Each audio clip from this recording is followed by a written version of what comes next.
मुझसे शादी करना तुमको महंगा पड़ेगा। मुझसे पंगा लेना तुमको महंगा पड़ेगा। वहाँ जाना आपको महंगा पड़ेगा। गाइस, इस प्रकार की सेंटेंसेस को हम हमारे डे टू डे लाइफ में बहुत यूज़ करते हैं।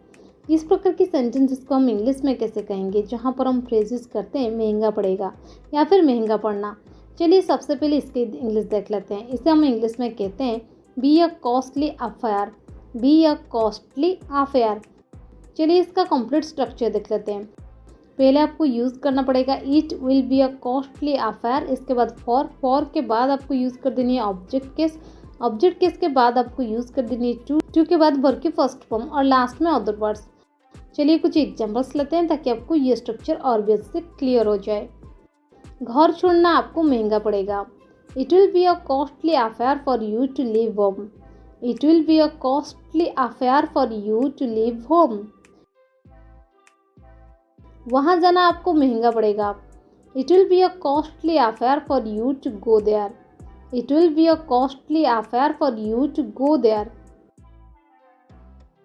मुझसे पंगा लेना तुमको महंगा पड़ेगा। It will be a costly affair for you to mess with me. It will be a costly affair for you to mess with me. पढ़ाई बीच में छोड़ना हम लोग को महंगा पड़ेगा। It will be a costly affair for us to leave the study in the middle.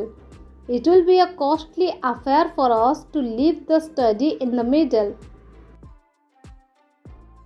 मुझसे पंगा लेना तुमको महंगा पड़ेगा। It will be a costly affair for you to mess with me. It will be a costly affair for you to mess with me. उससे बहस करना तुमको महंगा पड़ेगा। It will be a costly affair for you to argue with him. It will be a costly affair for you to argue with him.